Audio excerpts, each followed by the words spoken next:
दोस्तों, रोज़ की तरह में लक्ष्मी ब्लॉग में सबका हार्दिक स्वागत है। सबके मंगल भविष्य की कामना के साथ बड़ों को मेरा सादर नमस्कार। छोटों को मेरा आशीर्वाद। मैं ठीक हूँ, आशा करता हूँ कि आप ठीक होंगे। रामचरितमानस के अयोध्या कांड में भगवान राम, लक्ष्मण और सीता जब वन को प्रवेश करते हैं, तमसा नदी के किनारे पर प्रथम दिन वास के दौरान अगले दिन स्नान, ध्यान, नैतिक यानी दैनिक क्रिया करने के पश्चात वह आगे बढ़ते हैं। उनके साथ सुमंत मंत्री सुमंत होते हैं और सायं को वह गंगा नदी के तीर पर पहुँचते हैं और वहीं पर विश्राम करते हैं। तो वहाँ पर भगवान के आगमन की सूचना पाकर केवट नाव को खींचते थे, अर्थात नाव चलाते थे। नाव से ही उनका भरण पोषण होता था और अपने परिवार का पालन करते थे, पालन पोषण करते थे। तो भगवान राम ने मर्यादा की रचना के लिए मानव धर्म को सजीव बनाने के लिए केवट से अपने संवाद किए और केवट भगवान राम के दर्शन करने के लिए वहाँ पर विराजे। तो अनेक प्रकार से केवट से संवाद करने के परिणाम स्वरूप केवट ने उन्हें नगर में बसने के लिए अनुरोध किया। लेकिन भगवान राम ने कहा कि माता पिता के द्वारा दिए गए जो वरदान हमको हैं उनके अनुसार हमें पौण्य कुटी में रहना और मुनि वेश धारण करके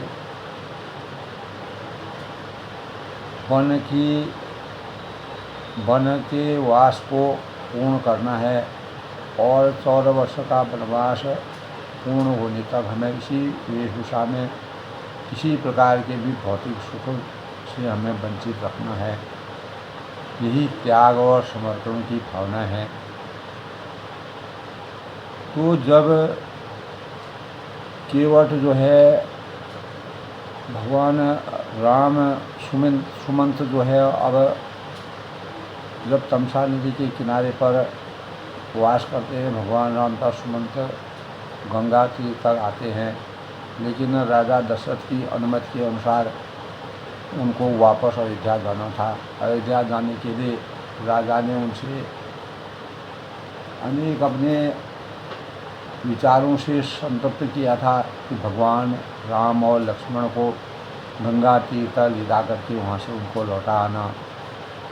लेकिन भगवान राम ने केवट को यानी सुमंत जी को समझाया कि माता पिता के द्वारा दिए गए वरदान के अनुसार उनके संकल्पों को पूर्ण करने के लिए हम किसी भी प्रकार से अयोध्या नहीं लौट सकते हैं।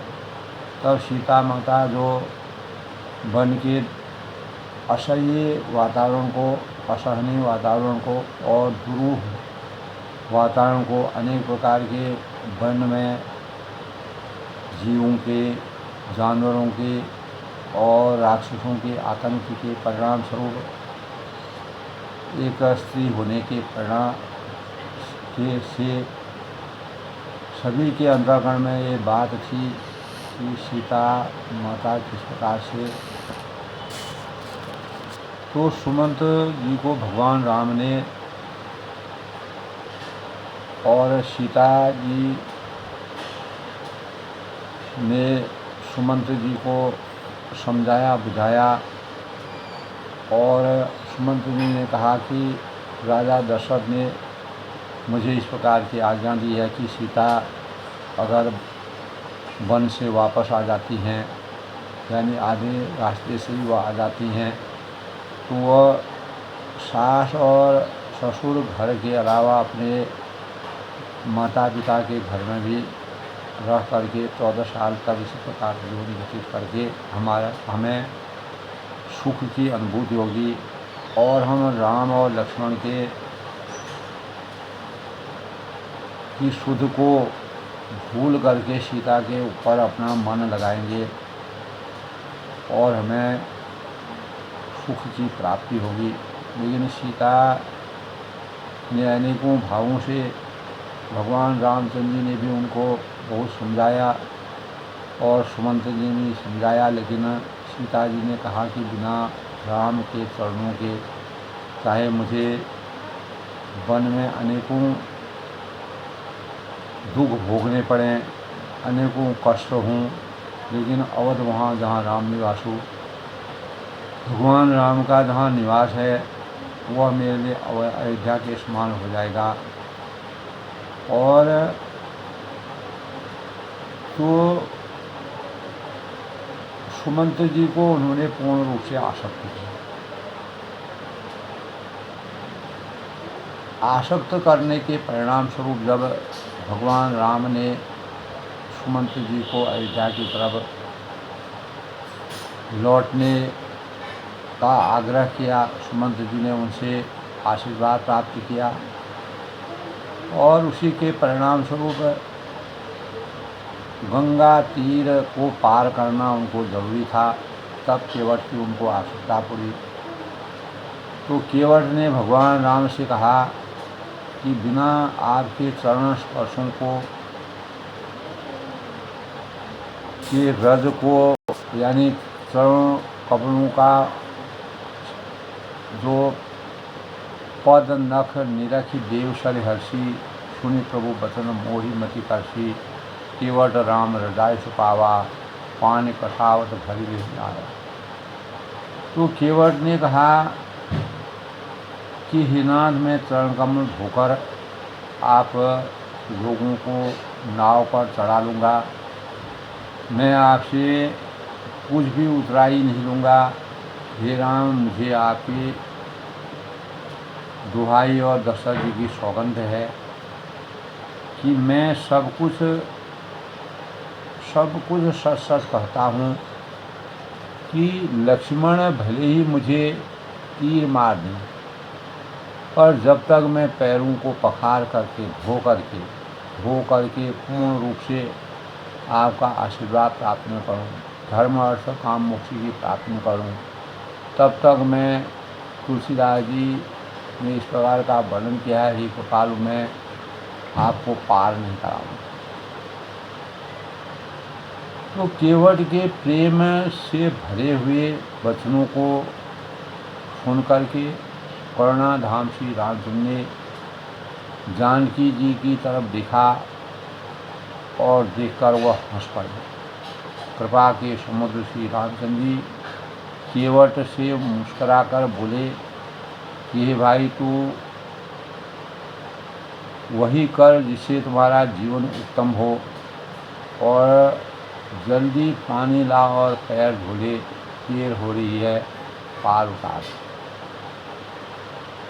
तो एक बार जिनका नाम स्मरण करते ही मनुष्य अपार भवसागर से पार उतर जाते हैं सांसारिक जीवन से, और जिन्होंने वामन अवतार में अवतार धारण करके जिस भगवान ने केवट ने पूरी कथा सुनी थी और दोनों पैर यानी जगत में 3 पग उन्होंने जगह मांगी और 2 पगों से उन्होंने पूरी धरती यानी पूरी सृष्टि को घेर लिया, लेकिन तीसरे पग के लिए कहीं जगह नहीं दी। तो त्रिलोकीनाथ भगवान राम इस प्रकार के अवतारी हैं।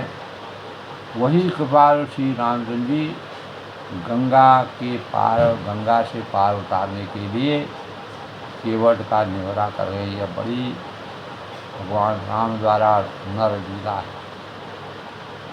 तो प्रभु के इन वचनों को सुनकर गंगा जी की बुद्धि मोह में खिंच गई कि वे साक्षात भगवान होकर भी पार उतारने के लिए केवट का निवारा कर रहे हैं। गंगा जी यह सब पूरा वृत्तांत देख रही हैं, परंतु समीप आने पर अपनी उत्पत्ति के स्थान पद नखों को देखते ही उन्हें पहचान कर देव नदी गंगा जी हर्षित होती है, भगवान राम के चरणों का स्पर्श होता है और ये वह समझ गई कि भगवान नर लीला कर रहे हैं, अनेक प्रकार की लीलाओं के प्रेरण से मानव चेतना को जगा रहे हैं और इससे उनका मोह नष्ट हो गया और इन चरणों का स्पर्श मात्र प्राप्त करने में ही धन्य, अपने को भी धन्य होने का अनुभव करती हैं और यह विचार कर, यह मंथन कर वे अपार हर्ष होती हैं, पुलकायमान होती हैं, फूली नहीं समाती हैं। तो केवट श्री रामचंद्र जी की आज्ञा पाकर कठौते में, यानी जो लकड़ी का बना हुआ पानी भरने का जो कठौता था, उसको भरकर जल ले आया, क्योंकि धर्म अर्थ काम मोक्ष की प्राप्ति के लिए केवट जी ने जिस प्रकार गौतम मुनि की नारी अहल्या जो है अनेकों वर्षों तक शिला के रूप में मुनि के श्राप के परिणाम स्वरूप त्रेता में जब भगवान राम का अवतरण होगा तो उनका, जब राम स्वयंवर में जा रहे थे तो रास्ते में वही शिला निधि और भगवान राम का स्पर्श हुआ तो अहिल्या जी का उद्धार हो गया और उन्होंने भगवान राम को अपने अंतःकरण में बैठा लिया। अत्यंत आनंद और प्रेम से उमड़ कर वह भगवान के चरण कमल धोने लगे केवट जी। तो उनको सब मालूम था, यह सब देवता आसमान से फूल बरसाते हैं, भगवान का महिमा मंडन करते हैं और केवट ने वह पुण्य प्राप्त कर ली, जिस पुण्य को प्राप्त करने के लिए अनेक ऋषि मुनि और भगवान हजारों सालों तक भगवान को समर्पित रहते हैं। पद पखाल जल पान करी आप सहित परिवार, पितर पार करी प्रभु पुनि मुदित गयों पार। तो चरणों को धोकर और सारे परिवार सहित स्वयं उस जल और चरणोदक को धोकर पहले उस महान पुण्य के द्वारा अपने पितरों का जन्म जन्मांतर का उद्धार करते हुए भवसागर से पार आनंद पूर्वक श्री रामचंद्र जी की गंगा पार करने के लिए समर्थवान होते हैं। निशादार और लक्ष्मण जी सही सीता जी और श्री रामचंद्र जी नाव में से उतरकर जब गंगा जी के रेत पर बालू पर खड़े होते हैं तब केवट ने उतरकर दंडवत प्रणाम किया और उसको दंडवत करते देख करके प्रभु को संकोच हुआ कि इसको कुछ न कुछ इसको देना चाहिए, क्योंकि इसका पालन पोषण का यही चारा है, यही इसकी रोजी है। तब भगवान रामचंद्र जी के पास कुछ नहीं था तो माता जानकी भगवान राम जी के मुस्कुराने पर ही समझ गई और पति के हृदय की को जानने वाली सीता जी ने आनंद भरे मन से अपनी रत्न जटित जो अंगूठी थी वह अंगुली से निकालकर उतारकर कृपालु श्री राम जी को केवट से कहा कि नाव की ऊंचाई दो। तो केवट ने व्याकुल होकर चरण पकड़ लिए, समर्पित हो गया। तो तब केवट ने कहा, नाथ आज मैं कहा न पावा, मिटे दोष दुख दारे जावा। आज मैंने आपके आशीर्वाद से, आपकी कृपा से, आपके महिमा मंडन से इस संसार में जब मानव पैदा होता है तो धर्म अर्थ काम मोक्ष की लालसा अंतिम होती है। वह अंतिम लालसा मुझे प्राप्त हो गई है। बहुत काल में कीन मजूरी मैं जन्म काल से ही मजदूरी करते करते थक गया हूँ। आज दिन गिरी बन गई। आज मुझे इतनी मेहनत करते करते भगवान का आशीर्वाद प्राप्त हुआ है। ऐसे में मैं आपसे किसी प्रकार की उत्साही नहीं लूँगा। अब कसुना न चाहिए मुझे। जब मुझे धर्म अर्थ काम मोक्ष की प्राप्ति हो गई है, सब चीज़ों की आसक्ति मुझे प्राप्त हो गई, मुझे किसी भौतिक सुख की आवश्यकता नहीं है। दीन दयाल अनुग्रह तोड़े, हे दीनों के दयालु, दीनों पर दया करने वाले, आपकी कृपा से, आपके आशीर्वाद से, आपकी विराट स्वरूप से, आपके जीवन चरित्र से, आपके मानव जीवन के उद्धार के वचनों के परिणाम स्वरूप फिरती बार मुझे जो देखा, अगर वापसी के समय अगर आपने मेरे को देखा तो आप मुझे जो भेज देंगे मैं उसको स्वीकार कर लूँगा। मोह प्रसाद पर सिर रहने के बाद, और वह प्रसाद में मैं सिरोधार्य करूँगा और मुझे परमात्मा का आशीर्वाद प्राप्त होगा। तब बहुत कीन प्रभु लखन सियो नहीं कसुदेव, केवट देव विदा कीन करुणाय तो भगत विमल कर। तब प्रभु श्री राम जी, लक्ष्मण जी और सीता जी ने बहुत अनुग्रह किया, आग्रह किया, प्रयत्न किया कि दीनहीन केवट का जीवन का यही एक सारा है। भले ही हमें जीवन में कष्ट होगा, कोई बात नहीं, केवट कुछ नहीं लेता है। तब करुणा के धाम भगवान श्री रामचंद्र ने निर्मल भक्ति का वरदान देकर उसे मिटा कर, तो भगवान की कृपा का आशीर्वाद उसको प्राप्त हो गया। तो सभी प्रकार के यानी जो सांसारिक माया मोह से वह विरक्ति पा करके ज्ञान की उच्चता की प्राप्ति उसको हो गई, भगवान के साक्षात दर्शन हो गए। फिर रघुकुल के स्वामी श्री राम जी ने स्नान करके पार्थिव पूजा करके शिवलिंग में सिर नवाकर सीता जी ने हाथ धोकर गंगा जी से कहा, हे माता मेरा मनोरथ पूरा कीजिएगा, क्योंकि पति जिससे मैं पति और देवर के साथ कुशलतापूर्वक 14 वर्ष के वनवास के बाद पुनः लौटूं। सीता जी की प्रेम रस से सदी हुई विनती को सुनकर के गंगा जी ने निर्मल जल से श्रेष्ठ वाणी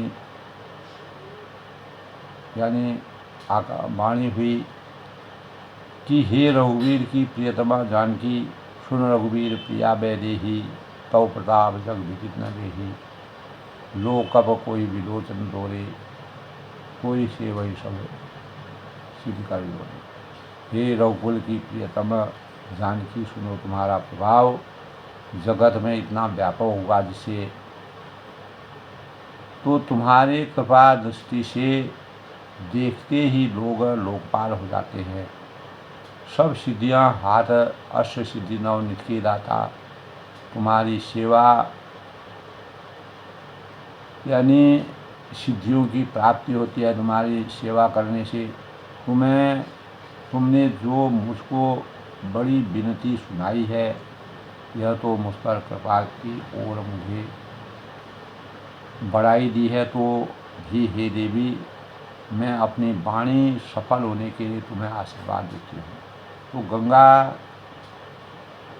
गंगा नदी के तीर पर भगवान राम, लक्ष्मण और सीता जी को गंगा जी का आशीर्वाद प्राप्त होता है। माता गंगा का निर्मल जल प्राप्त करके और वह पूर्ण रूप से पवित्रता के मानक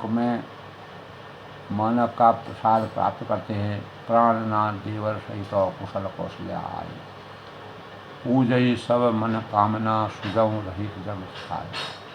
तब सीता जी अपनी मनोकामनाओं को पूर्ण करते हुए गंगा जी से आशीर्वाद प्राप्त करती हैं। तब गंगा जी कहती हैं कि तुम अपने प्राणनाथ और देवर सहित कुशल पूर्वक अयोध्या लौटोगी, यह मेरा वचन है। यह मेरा आशीर्वाद है और तुम्हारी सारी मनोकामनाएं पूर्ण होंगी। इच्छित कामनाओं की पूर्ण के और 14 वर्ष का वनवास बीत गया, यह पता भी नहीं चलेगा और तुम्हारा सुंदर यश पूरे संसार में व्याप्त होगा। इसीलिए तुलसीदास जी ने भगवान राम के चरित्र को, रामचरितमानस को इतना व्यापक बनाया और आज भी विश्व के हर देश में रामचरितमानस का गुणगान किया जाता है। इसके अनेक मर्यादित चीज़ों से, भावों से, ज्ञान से लोग प्रेरणा प्राप्त करते हैं और अपने जीवन को समर्थवान बनाते हैं। तो गंगा जी और केवट के साथ संवाद के पश्चात तब जब सीता जी गंगा माता से आशीर्वाद प्राप्त करती है, तो आज के प्रसंग से पहले दोस्तों आज के शुभ पंचांग के भाव की समीक्षा कर।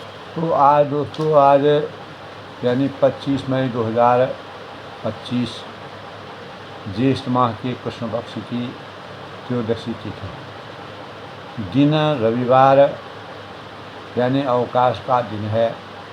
विक्रम नंबर 2082 शक संभव 1947, सिद्धार्थी नाम संवत्सर, सूर्य उत्तरायण में और ग्रीष्म ऋतु का संयोग है और पश्चिम दिशा यानी विशेष संयोग आज शिव पूजा यानी का विशेष महत्व आज संयोग बना हुआ है। भगवान शिव और सूर्य भगवान की पूजा अर्चना करने से मनोवांछित फलों की पूर्ति होती है। आज दोस्तों अश्विनी नक्षत्र और शुक्ल योग है। सूर्य वृषभ राशि में प्रवेश करेंगे और चंद्रमा मेष राशि में। पूर्व दिशा शूल है, पूर्व दिशा में यात्रा करना वर्जित माना गया है क्योंकि अनेक प्रकार की परेशानी आ सकती है।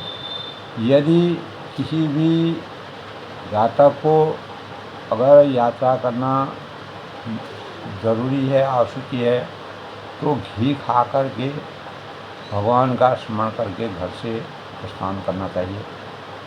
आज के शुभ मुहूर्त की बातें करें तो अभिजीत मुहूर्त 11:51 से 12:46 तक। अमृतकाल आज दोस्तों 4:01 से 5:34 तक। ब्रह्म मुहूर्त 4:04 से 4:45 तक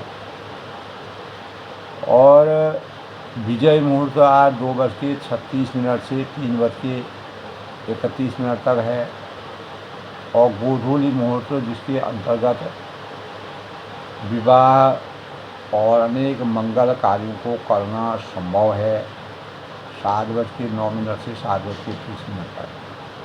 सूर्योदय आज 5:26 तक होंगे और सूर्य अस्त 7:11 तक। राहु काल आज दोस्तों 5:26 से 7:01 तक, जिसके दौरान किसी भी शुभ कार्य को करना वर्जित माना गया है। इस प्रकार आज के शुभ पंचांग का संयोग है। और जैसे कि हम जानते हैं दोस्तों, आज रविवार का दिन है और रविवार का दिन अवकाश का दिन माना जाता है, विश्राम का दिन माना जाता है। भगवान सूर्य अपना निरंतर गति से अपने प्रभाव को लेकर के निरंतर इस पृथ्वी मंडल में भ्रमित करते रहते हैं। सूर्य के प्रकाश से ही पूरा सृष्टि जो है प्रकाशित रहती है और सूर्य अपने ध्रुव में अपने चक्कर काटती रहती है। जब पृथ्वी सूर्य के बीच में पृथ्वी और चंद्रमा आ जाते हैं तो रात्रि हो जाती है। एक तरफ रात्रि होती है, दूसरी तरफ सूर्य होता है और इसीलिए रात्रि और दिन का चक्र यह विधि के विधान के अनुसार चलता रहता है। जब सृष्टि की रचना हुई, ब्रह्मा विष्णु महेश ने जब सृष्टि का रचना की, सृष्टि का पालनहार बने भगवान विष्णु और सृष्टि के संहारक शिव बने और सृष्टि का सृजन करने के लिए ब्रह्मा जी ने अवतरण लिया। तो आदित्य हृदय शोध का आज सूर्य उदय के समय पाठ करना चाहिए, क्योंकि इसी दिन भगवान राम ने रावण पर विजय सुनिश्चित करके श्री रामचंद्र जी ने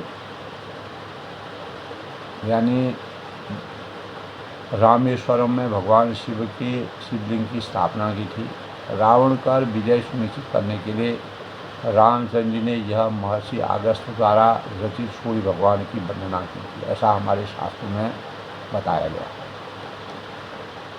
तो दोस्तों, आदित्य हृदय शोध मंत्र पाठ सभी प्रकार से कष्टों असफलताओं को दूर करने वाला, मानव चेतना को जगाने वाला, जिनका स्वास्थ्य ठीक नहीं रहता है तथा जो असाध्य बीमारियों से ग्रसित रहते हैं, उनके लिए यह शोध का पाठ करना श्रद्धापूर्वक राम बाण की तरह अशुभ होता है। अतः इसके पाठ का महत्व स्पष्ट है। प्रातःकाल सूर्य भगवान सूर्य उदय के समय सूर्य जल अर्घ्य देकर सूर्य भगवान का ध्यान करना चाहिए और इस शोध का श्रद्धा के साथ पाठ करना चाहिए। इससे दीर्घायु आरोग्य प्राप्त होता है और बुरे स्वप्नों का और महामारी का किसी कुटिल जो चाल होती है, दैहिक भौतिक ताप होते हैं, उनसे उनको मुक्ति मिलती है। और शनि यानी किसी प्रकार की हानि से हमारा जीवन बचता है। और जो भी पाठक गण होते हैं सरल बोध होकर इसलिए सूर्य भगवान का स्मरण करते हैं, सूर्य अर्घ्य देते हैं। भगवान सूर्य अर्घ्य देते समय लाल पुष्प है, गंध है, रोली है इत्यादि से भगवान सूर्य के उदय होते समय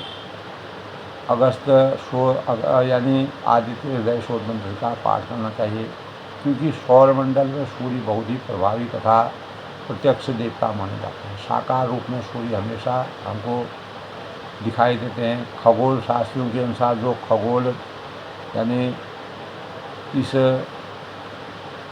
पृथ्वी मंडल का जो अध्ययन करते हैं, सूर्य के प्रभाव को पृथ्वी और चंद्रमा दोनों पर मानते हैं। और ज्योतिषों के अनुसार सूर्य सिंह राशि के स्वामी माने गए हैं और हमारी जन्म कुंडली में उच्च का सूर्य जो है राज योग का दाता माना गया है। और कुछ विद्वान श्री राम के अवतार में सूर्य का तेज अंश मानते हैं। तो सूर्य आराधना विशेष रूप से रविवार को की जाती है। इस आराधना से शारीरिक और मानसिक विकार दूर होते हैं और स्तुति, बाल रवि दर्शन और जप, गेहूँ, गुड़, कमल, लाल रोली, श्रृंगार की वस्तु और लाल चंदन इत्यादि को भगवान सूर्य को अर्पित। रविवार का व्रत प्रत्येक साधक के जीवन में कलयुग के अनुसार दोस्तों यानी मान सम्मान के लिए और राज पद के दाता के रूप में माना जाता है। और इस दिन दान पुण्य करना शुभ माना जाता है। आराधना के लिए प्रातः सूर्य भगवान के उदय होते समय भगवान सूर्य को जल चढ़ाना चाहिए। सूर्यास्त के उपरांत तो कुछ खाना पीना नहीं चाहिए व्रतधारी को। व्रतधारी दोपहर के बाद मीठी चीज़ों का सेवन करना चाहिए और इस दिन नमक का सेवन वर्जित माना गया है। सूर्य देव का वर्ण लाल होता है, यह सभी जानते हैं। सनातन धर्म के पालन करने वाले जो लोग होते हैं 5 देवताओं का पूजन मुख्य रूप से करते हैं, जिसमें विष्णु है, शिव है, दुर्गा है, गणेश है और सूर्य। तो आदित्य पूजन की परंपरा बहुत ही पुरानी है। स्वयं भगवान ने राम ने लंका विजय प्राप्त करने का लक्ष्य लेकर सूर्य पूजा की थी। तो सतयुग में जब हवन प्रधान आराधना की गई थी, सूर्य की आहुतियाँ दी जाती थी त्रेता में श्री राम ने एवं द्वापर में स्वयं श्री कृष्ण ने पांडव कुल में लोगों के सूर्य आराधना की थी, ऐसा हमारे शास्त्रों में निहित है। कलयुग में सूर्य वंदना राज सम्मान के लिए और पद प्रतिष्ठा के लिए प्रत्येक व्यक्ति के तेज बढ़ाने के उद्देश्य से की जाती है।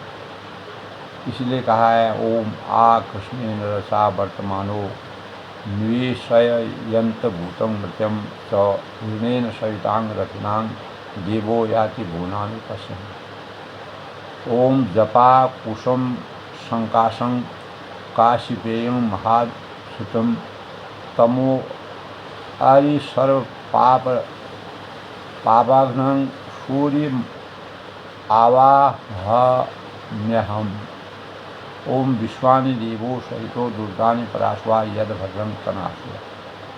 इस प्रकार सूर्य भगवान की वंदना करनी चाहिए और हमारे जीवन में अपार क्षमता प्राप्त होती है, मान सम्मान मिलता है। इसलिए भगवान रामचंद्र जी को भी सूर्य के तेज को प्राप्त किया और भगवान ने सूर्य के तेज से रावण और माँ दुर्गा के शक्ति से रावण को के नाभि के अमृत को सोखने की शक्ति उनको आई और उन्होंने यानी अग्नि बाण मार करके रावण के नाभि में जो अमृत था उसको समाप्त किया। तो रामचरितमानस के अयोध्या कांड के आज के प्रसंग में दोस्तों गंग बचन सुनि मंगल मूला मुदित सी सुरसरि अनुकूला। तब प्रभु गुहई कहूँ घर जाहू सुनत सुख दुख भाव डाहू। तो जब अपने प्राणनाथ और देवर सहित कुशलतापूर्वक अयोध्या लौटने के लिए माँ गंगा ने सीता जी को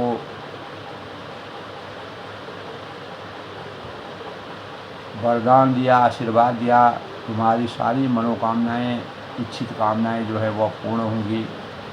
तब गंग वचन सुनि मंगल मूला, मंगल के मूल गंगा जी के वचन सुनकर और मुदित सी सुरसरि अनुकूला और देव नदी की अनुकूल देव नदी को अनुकूल देखकर सीता जी आनंदित हुई, मंत्र मुग्ध हो गई और तब प्रभु गुहे कहूँ घर जाहू। तब भगवान राम ने यानी निषाद रात को गुह ने कहा कि भैया गुह से कहा कि भैया अब तुम अपने घर जाओ, अपने बच्चों का पालन पोषण करो और उनके साथ रहो। सुनत सुख मुख भाव बाहु। वह सुनते ही उसका मोह सूख गया और हृदय में दाव उत्पन्न हो। दीन वचन गुह कह कह लोरी, विनय सुनऊ रघुकुल मणिमोरी। नाथ साथ रही पंथ रिहाई, कर दिन चार सभी से। तो में लीन केवट को देख करके केवट ने अनुरोध किया, विनय किया, आशीर्वाद प्राप्त किया। गो हाथ जोड़कर यानी निषाद केवट ने प्रार्थना करके दीन वचन बोले कि हे रघुकुल के शिरोमणि, मेरी विनती सुनिए, मेरा अनुरोध सुनिए, मेरी याचना सुनिए। मैं नाथ आपके साथ रहकर आपको आगे का रास्ता दिखाते रहूँगा और आपके चरणों की सेवा करते रहूँगा। यही से मेरा जीवन धन्य हो जाएगा। यही बन जाए हव रघुराई, करण कुटी में करे सुनाई। तो हे रघुनाथ, जिस वन में आप प्रवेश करेंगे, जाएंगे आगे, वहाँ मैं सुंदर पर्णकुटी और पत्तों की कुटियाँ बनाकर आपको दूंगा। तब मोहि कहाँ जही देव रजाई, तब मुझे आप जैसी आज्ञा देंगे तो उसी के अनुसार मुझे रघुवीर आपकी दुहाई है, मैं वैसा ही करूँगा। सोई करे हूँ रघुबीर दुहाई, सहज स्नेह राम लखिता सम। तो उसके स्वाभाविक प्रेम को देखकर भगवान श्री रामचंद्र ने उसको साथ ले लिया और संग लीन गुह हृदय लगाओ। और इससे गुह ने हृदय में बड़ा ही आनंद हुआ, क्योंकि भगवान राम जब यानी केवट खुद अपने मन इच्छा से भगवान के साथ समर्पित होना चाहते थे, उन्होंने खुद ही अनुनय विनय किया। तो जब भगवान रामचंद्र जी ने अनुकूल वचन कहे तो वह आनंद मग्न हो गया। पुण्य गुह ज्ञाति बोल सब लीने। फिर निषाद ने अपनी जाति के लोगों को बुला लिया और उनका संतोष करके सब उनको विदा किया। करि परितोष बिना तब किया। तब गणपति शिव सुमिरो प्रभु नाय सुर ही मात, सखा अनुषि शहीद बना गयऊँ गवन कीन रघुनाथ। तब गणपति शिव सुमिर प्रभु, तब प्रभु श्री रघुनाथ जी की गणेश जी और शिव जी का स्मरण करके तथा गंगा जी का मस्तक नवाकर सखा निषाद, छोटे भाई लक्ष्मण और सीता जी शहीद बन को आगे चले जाते। ते ही दिन भयऊँ बिटव बनवासु, लखन सखा सब दीन सुयासु। तो उस दिन पेड़ के नीचे निवास उन्होंने किया और लखन सखा सब दीन वासु, लक्ष्मण जी ने सजा और सखा जो निषाद राज थे उन्होंने सब सुव्यवस्था कर दी। जो भी पर्णकुटी जिस प्रकार से बनानी थी, प्रातः पूल कर रघुराई। प्रभु श्री राम जी ने सवेरे प्रातःकाल की सब क्रियाएं करके जाकर तीर्थों और राजा प्रयाग के दर्शन किए। सचिव सत्य श्रद्धा प्रिय नारी। उस राजा का सत्य यानी उस राजा का सत्य मंत्री है माधव सरिस नीति हितकारी। सदा प्यारी स्त्री है और श्री बेणी माधव जी सरीखे हितकारी मित्र हैं। तो चार पदार्थ भरा भंडारू, और चारों पदार्थ धर्म अर्थ काम मोक्ष से भंडार भरा हुआ है। किसी चीज़ की कोई कमी नहीं है। पुण्य प्रदेश देश अधिकारू, और वह पुण्यमय प्रांत की उस राजा का सुंदर देश है।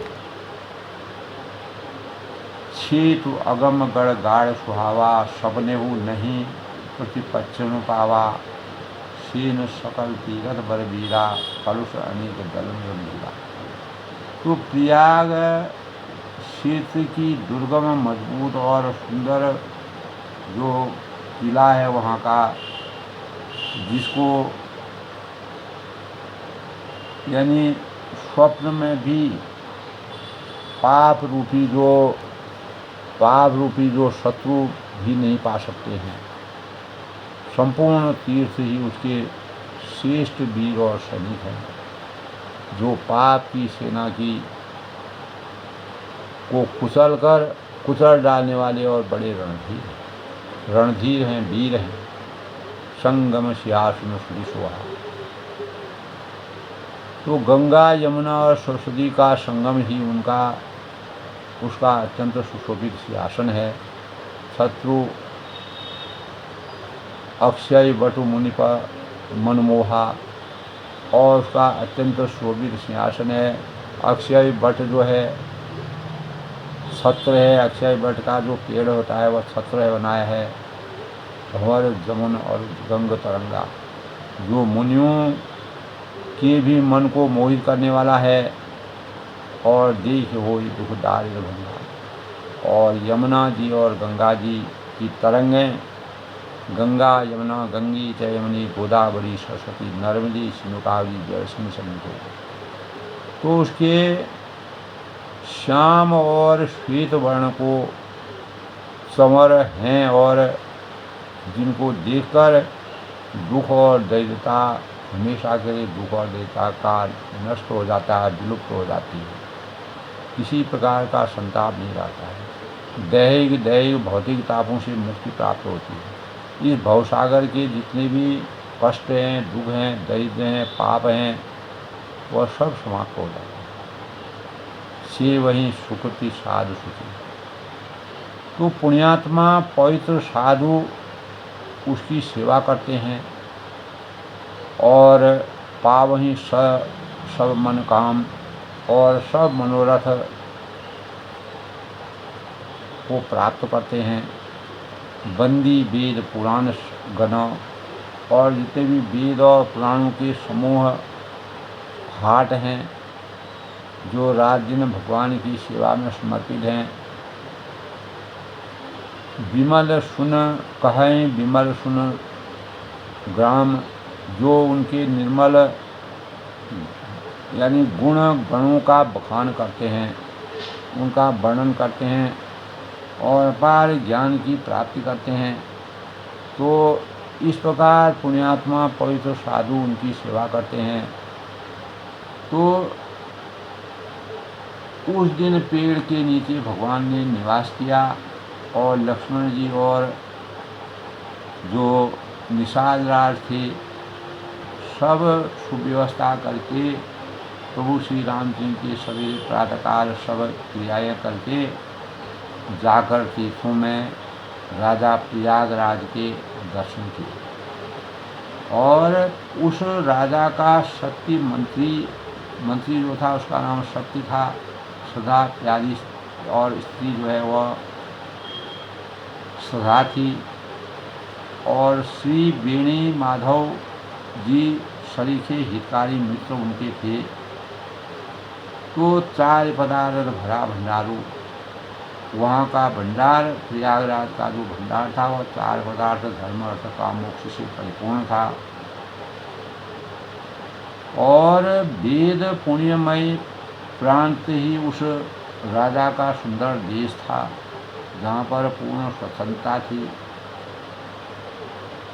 प्रयाग क्षेत्र की दुर्गम मजबूत और सुंदर गढ़ वह किला जो था आज भी वह विद्यमान है, जिसको स्वप्न में भी पाप रूपी शत्रु नहीं पा सकते हैं। संपूर्ण तीर्थ ही उसके श्रेष्ठ सैनिक हैं और जो पाप की सेना को कुचल डालने वाले और बड़े रणवीर हैं। तो गंगा यमुना और सरस्वती का संगम ही उसका अत्यंत सुशोभित सिंहासन है। अक्षय वट इसका छत्र है जो मुनियों के मन को भी मोहित करने वाला है।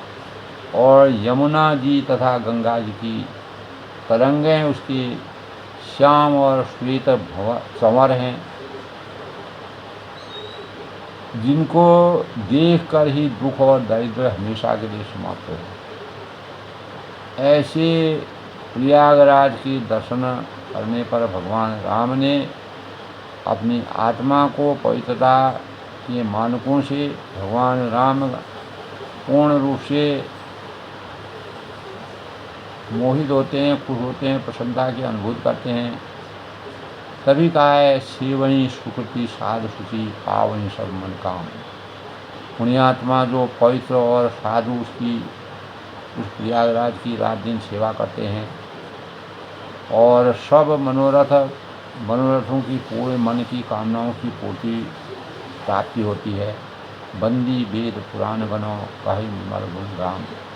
वेद और पुराणों में ऋग्वेद सामवेद यजुर्वेद अथर्ववेद में और पुराणों में जितने भी पुराण हैं अनेकों भाटों का जो समूह है जिनकी रात दिन आराधना करते हैं, जो उसके निर्मल गुण और गणों का बखान करते हैं ऐसे पवित्र स्थान पर भगवान राम विराजमान होते हैं। तो आज के प्रसंग में दोस्तों, भगवान राम गंगा नदी के पार होने के बाद जब आगे बढ़ते हैं तो प्रयागराज के दर्शन करते हैं। वहाँ की मनोहरता का वर्णन करते हुए भगवान तुलसीदास ने इस प्रकार का चैत्य चित्रण किया है, इस प्रकार का वर्णन किया है जो हमारे अंतःकरण को छूने वाला है और हमारी मनोकामनाओं को पूर्ण करने के भाव हैं। भगवान राम का आशीर्वाद है, अवध वहाँ जहाँ राम निवासु। भगवान राम जहाँ भी रहेंगे वहीं अवध हो जाएगा। दिवस वहाँ जहाँ भानु प्रकाशु, सूर्य का प्रकाश जहाँ विद्यमान होगा वहीं दिन यानी उजाला हमको प्रकाश, अज्ञान अंधकार से प्रकाश की अनुभूति हमको स्वयं हो जाएगी। इस प्रकार गुह का यानी केवट राज निषाद राज का भी जीवन जो है भगवान राम के आशीर्वाद से धन्य है। तो आज के रामचरितमानस के अयोध्याकांड में अपनी वाणी को विराम देते हुए का प्रसंग करते हुए कल फिर आगे के प्रसंग का वर्णन करेंगे। तब तक के लिए मैं सबका अभिनंदन करता हूँ, स्वागत करता हूँ। इसी प्रकार दोस्तों अपने ज्ञान को संचित करते हुए और रामचरितमानस का ज्ञान से हमें हमारा मन कभी भी थकता नहीं है। यह हमारे जीवन का अभिन्न अंग है। हमें भोजन ना मिले, जल मिले, कुछ ना मिले, लेकिन परमात्मा का आशीर्वाद मिले तो वही सब कुछ हमको प्राप्त हो जाता है। धर्म अर्थ काम मोक्ष की प्राप्त हो जाती है। यही तुलसीदास जी ने अपने जीवन में इन्हीं भावों को संचित किया है और मानव जीवन को नई चेतना का आशीर्वाद प्राप्त करके एक वरदान के स्वरूप रामचरितमानस की गणना की है, रचना की है। सब लोग सुखी रहें, खुश रहें, अपनी वाणी को मिलाएं।